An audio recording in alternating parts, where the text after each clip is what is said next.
Hey, everybody, welcome to the Ronline Report. It's that time of year again. Once a year, I bug my man, Evan Centopani, to get the latest update. Love this guy madly, one of my favorite people in the sport. Please welcome all the way from somewhere in Connecticut. The C is silent. It's not Connecticut, guys. Evan Centopani. What's up? That was a good intro. What's going on, Ron? Not too much, not too much. So, yeah, it's been a minute. For the younger viewers out there who are not familiar with Evan's career, because you haven't competed since 2017. It was either 16 or 17. That was the last time.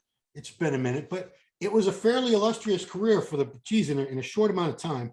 You didn't do your first pro show until 2008? 9. Okay, and that was your win. You won the New York Pro 2009. You won 2 more shows, 2011 Flex Pro, 2013 Tampa Pro. Did you win any more that weren't on musclememory.com? No, just those 3. And then there was like a whole bunch of Arnold top 5 finishes. 5 times top 5 at the Arnold. I think 3rd place a couple times. Yeah. You went to the Olympia twice. I got 8th place, so you got top 10 at the Olympia. Now, these are like the major, obviously everybody wants to win the Olympia, but most guys, here's how it goes. I want to turn pro, then they turn pro. I want to place top 5 in a pro show. Then I want to win a pro show. Then I want to place top 5 at the Arnold or the Olympia. Then I want to win. It goes up that ladder. And you've done all of those except for winning Arnold or Olympia. So I guess so. You're in the top 0.0000001% of pros accomplishment wise. I know it's been almost a year since we talked. So were you planning on doing the 2020 New York Pro or the 2021? Because these past 2 years have been a blur for me. It was 2020. Okay. And things got screwed up, and then they moved the New York show, and for no other reason than, one of the main reasons I was doing it was, for family and friends to be able to go. And I thought, oh, that'd be cool. So then when I moved to Florida, it was just kind of like, meh, nothing against Florida, or any of that kind of thing. Right. So that kind of, that was that. And then, since then, dude, you know how it goes. You've been doing this a long time, and you just kind of accumulate injuries. Well, you are. You collect. Let's tell people how old you are. I always know your date of birth because you were born the same day as my daughter, Marisa, different years. She was, you were 82 and she was 94. So you will be the big 4-0 in April, which, that's still, as a 52-year-old, I was like, wow, I wish I was 39, 40 again. Those are the days. I was still a whippersnapper. But you've been training since you were like 15, 16? Yeah, man. I started 14, 15, and then, but, I just have a habit of, once I get into something, especially if it's something I really, really like, it's hard not to become obsessive about it. And bodybuilding was one of those things that, by the time I was 18, 19, like I was already like pretty serious. At 19 years old, I was benching 405. At 18, I had 18-inch arms. I remember probably by 20 years old, I was about 280. Wow. Jeez. Off season, not ripped or anything, but off season. I don't care. 280 off season or not. That's something most human beings never see, unless they're fat asses. I became obsessed with it early, and I still had my fun. I still went out a little bit. But by and large, while my friends were out drinking and partying, all I could think about was training and bodybuilding. And it was just, when I get bit by something, I get the bug. And you started competing 22? Is that how old you were? 22, 23? I was 23. I probably came down from like a pretty decent off-season weight of like 270. Yeah. Over dieted, didn't really know what I was doing, but got in really, really good shape. For those of you out there listening, you could look it up. It was 2005 Atlantic States. If you type in like Evan Centopani 2005 Atlantic States, you'll see. And even when I go back and look at that video, I'm like, wow, I was in good shape. So I competed at 225 on the dot, and it was good enough to win the heavies and win the overall. And that was the beginning. That's what started it all. Yeah. What Ron, the other Ron, what's your friend Ron's name though? He was a plumber or an electrician? What's his name? Ron Rich. Yep. Plumber. Ron Rich. Yeah. He sent me pictures of you from that show. And he's like, this is my buddy, Evan. What do you think? I'm like, Jesus Christ. That was his first show. Cause most people, they're missing 3 body parts and they're way out of shape at their first show. You nailed it. I think you even said in some ways you liked that look when you were smaller and lighter than when you were, would you put on like another 30, 40 pounds of muscle after that? I mean, if I competed at 225 in my first show, at my heaviest, I competed at 270. Wow. Okay. So what's that? 35, 45 pounds? Yeah, no more. Yeah. 225 to 270 is 45. Yeah. Wow. Okay. Honestly, that look was a great look at two and a quarter. Mm. When I turned pro in 2007 at 237 and a half, that was a really, really good look. Yeah. When I won New York at 249, and when I won the Flex Pro at 255, those were all really, really good looks. Probably my most bodybuilder-esque look, meaning combination of condition and fullness. When I did the Flex Pro in 2011, 2 weeks later, I did the Arnold, and I don't know what the hell happened in those 2 weeks, but I went into the Arnold just full, like hard and full. And it was one of the only times I competed where like I was on stage and I felt like a brick shit house. For anybody who's ever competed, no matter what these guys look like, you get out on stage and you still don't feel like you have any muscles. Yeah. So you ended up competing as high as 270 toward the end? Yeah. So wow. The second to last time I competed in the Arnold, I competed at 270. I was probably the worst I ever did in an Arnold. I think I took 7th or 8th. Or no, I'm not sure. No, maybe not. I might have been top 5. I'm not positive. No, I don't think you were never out of top 5 at a US Arnold. I don't think. No, you never placed that point. I think I was once. Maybe I ignored it. I didn't want to believe it. So, but that's if you're a fan of Dorian, and that's very similar to his stage weight progression. For the Dorian fans out there, I think when he did his first pro show, 1990 Night of Champions, I think he was only about 225, 228. Even when at his first Olympia in 91, he was under 230. And then, toward the very end, I think he was like 265, 270. And, I don't think people understand, and Dorian was probably what, 5'10"? 5'11", yeah. You're 5'10", 5'11". You guys are all 5'11", aren't you? I'm 5'11". Yeah. And, I don't think people realize, because people throw around numbers, but a guy 225, 230, 240, okay, at 5'10", 5'11", mega conditioned, as long as he doesn't have a bad shape, I mean, if he's got decent structure, he's going to it could be really, really impressive. Yeah. Because Dorian, it's funny. Dorian always kind of gets like lumped in this, like, oh, the mass monsters. And Dorian was massive. He was freaky. But Dorian, I think, was way more balanced than I think a lot of people give credit for. I mean, Dorian, I don't know. I think he had a really phenomenal structure. The condition that he brought, combined with his balance, he really had, in my opinion, like an ideal physique. I mean, Lee Haney is maybe my favorite Mr. Olympia of all time, but Dorian having that extra element of mass and ruggedness, but still, I mean, when you saw pictures of Dorian next to Lee Haney, you weren't like, oh, that guy looks like a block next to Lee, or he looks so aesthetic. Not at all. Yeah. I mean, Dorian, I think, was so much more than his detractors, I think, give him credit for. And it's the funniest thing. I always roll my eyes, or is it SMH? Shake my head when people say Dorian didn't have good genetics. Like, what? Are you out of your mind? Look at the pictures from when he started training. I think he'd been training like a month. He was so pasty white, he almost looked purple. He was sitting he had the curly hair. He was only like early 20s or something. The pictures I'm talking about. He's sitting, There's only like 3 shots. It was someone snapped him in the gym one day, I'm sure. You could see everything. He hit the double bicep. You saw the lats flaring out, the caps on the shoulders. Everything was there. It was just a smaller version.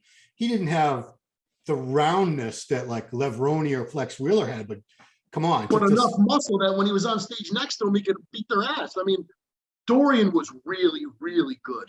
Yeah. And that's an understatement. Yeah. I mean, it's funny how I don't think he gets enough credit. I agree with you. And it's true that he didn't, translate as well into photos. I don't know if you ever got the chance to see him compete, but I did not. it was But that's very real. That's a real thing. it is. And some people they, like Bob Chick, his famous thing, you had to be there. With Dorian, you really had to be there to really appreciate what he looked like. I don't know why it didn't translate perfectly into photos the way it should have, even videos, because man, he was something else. But No, I've been at shows before where sometimes someone can be so crazily conditioned and hard, and when they're next to everyone and they're moving and they're in between poses, and it really comes through. And then in still shots, you don't really see that. yeah. So no, that's very real, and I would totally believe it. I've even been to shows and come home and looked at photos and go, holy shit, that guy looked like he looked smooth as a baby's ass when I was sitting in the audience. He looks pretty good in these photos. Yeah. Well, so no, that's real. Well, obviously we have sharpening and we have image manipulation now. Will Whitman takes photos, and if you're in good shape, Will Whitman can make you look crazy ripped with what he does to his pictures. And the guys who are in crazy condition, it's like another level. It doesn't even look like a human being could possibly look like that. It looks like something that was some CGI creation of a. I think I've seen the signature on the photos. I think the watermark. Yeah. Yeah, he's good. He's very good. I'm not disparaging Will. I'm just saying he definitely brings out the condition with his photos in a big way. Right. So if you never compete again, if you want to look back, what was the look of yours that you're like, yeah, that was my best. I'm very happy with that look.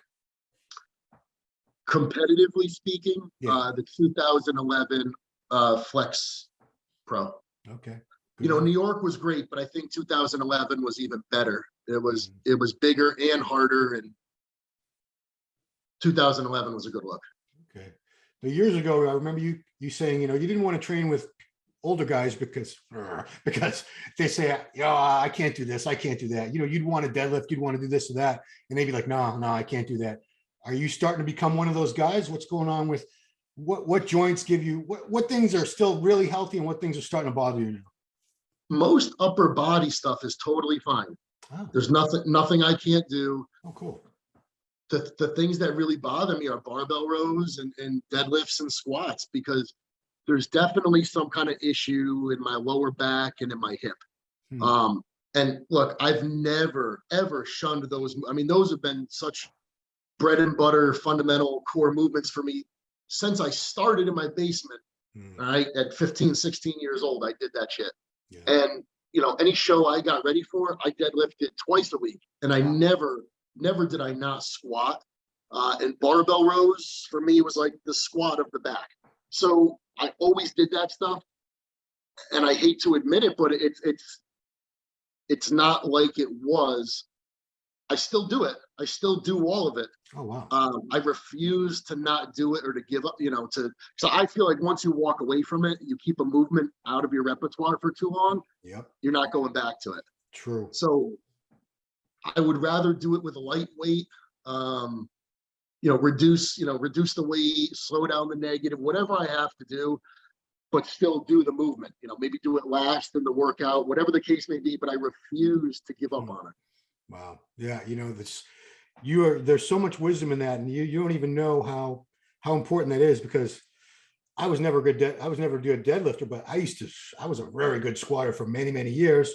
And I got away from it a few years ago. And now, dude, 225, 275 is like, I can't even do 275 anymore. I can't. It's hilarious. I got legs like this and I'm squatting what the skinny kid next to me is squatting. And you're right. It's like the neural system. It's the connections. Once your nervous system gets away from something like that for a long time, forget it. You're never getting back to that. Oof. Yeah. And there's a lot to be said for mobility, and it's always easier to keep doing it. It's tough with guys, even I noticed this when I would train men in the gym versus when I would train women in the gym. I always preferred training women because there wasn't that element of ego. When you tell a guy, okay, man, we're going to go squat. And it's not that he can't squat. Yeah. It's that he doesn't want to squat because he's not going to be able to properly do an amount of weight that he deems impressive. So he doesn't want to do it in front of the rest of the gym and feel foolish. With a woman, she doesn't care. If you have her squatting quarters, it doesn't mean anything to her. So yeah, with guys, it's hard because ego gets involved. And when you know you can't do maybe what you used to do or what you feel like you should be doing, then you're like, okay, get it the fuck out of here. I don't want to look at it. Like, I don't want to think about it. But you're always better off continuing to do it, even if it's lighter or whatever. Yeah. So, I mean, how do you deal with that? Because like, what are you deadlifting now versus what were you deadlifting 10 years ago? At my strongest, I remember being like 3 weeks out from an Arnold, ripping 6 plates for 10. Wow. I mean, I think I saw that. I think I was there one of those days. Yeah. Just ripping it. And I mean, my God, now that just seems, I mean, I don't typically go above 3-4 plates. Yeah. But I will slow it down, the negative. I'll superset. So maybe I'll do an isolation movement first. That way, when I'm doing the deadlifts, I'm feeling it in the rhomboids and all the places I want to feel it. And I'm slowing down the movement so that I don't have to maybe go as crazy with it. But, you know, there's something to be said for just moving weight too. You know, the deadlift, man, deadlifting twice a week when I was getting ready for a show, I didn't really give a shit about it for back development. I was doing it as a calorie burner. Seriously, you're moving big weight for heavy, you know, higher reps. I mean, on the day when I would do it for hamstrings, I got up to the point where I was using 5 plates for 20 or so reps. Do you know how much that fucking juices you, you know? So you're getting ready for a show, that drains you, and that really brings out condition. And I think that's what a lot of people training now, they don't really understand. Yeah, you can do movements when people talk about, well, the fiber recruitment of this movement. Yeah, dude, that's cool. But there's something to be said for training. I mean, look, Ron, I could park you on a leg extension and you and I both know, oh my God, your quads are going to really, really burn. Yeah. Okay. I'm sure that the recruitment is really, really high. Right. But you're not going to grow the same kind of legs as you are squatting. Even if when you're squatting, you're not feeling it like that. True. It's just different. Well, here's what I want to get your opinion on, because, you know, you're slowing down the movement, and you'll hear a lot. I've said this, so I'm guilty of it, saying the muscle doesn't know how much weight it's lifting. It just knows, you know, tension. It knows resistance. It knows this and that. So if you could squat 500 pounds for 15 reps a long time ago, and now you're doing 315 and you're still trying to make it feel heavier, do you see the same amount of muscle mass and density that you had when you were doing, you know, 2 plates more, or has it gone down a little? Fuck no, of course it's going down. Damn it. Nah, there's no way. I mean, like when people ask me, and this is related, not exactly the same thing, but when people say, well, what's more important, heavy weight, like the weight you're doing, or the reps? The answer is both. I mean, if you could squat 405 for 10, you tell me, what's better, squatting 405 for 10 or squatting 405 for 20? 20, obviously. 20. Look, if you have one guy, he could squat 405 for 10, and then something happens. So a year later, he's now squatting it for 20. There's no fucking way his lower body isn't better than it was the year prior. It just is. True. Yeah. Totally agree. So no, I mean, there is something to be said, like, for mind muscle connection, for recruiting the muscles you're trying to train. But there's something to be said too for just the total amount of stress that is created when you move considerable weight for considerable reps. It has a whole body effect. And especially when you're getting ready for a contest, you want to bring out condition. That's how you do it. Okay. You don't do it sitting on machines. I don't care how much you feel it burn. I don't care what the recruitment is. You get on your feet, you pick up a weight, you press it above your head, you put it on your back, you squat it, you bend over, you row it, you put it on the ground, you pick it up. You do all the shit that's uncomfortable, that nobody wants to do. And when you do that, the result is pronounced. You see it. Unless you're somebody who's just so genetically gifted that you can get away with being a lazy fuck in the gym, the guy who trains really hard. I mean, look, how did Dorian beat a lot of the guys he beat? Because let's be honest, Dorian himself, as gifted as he was among some really, really gifted guys.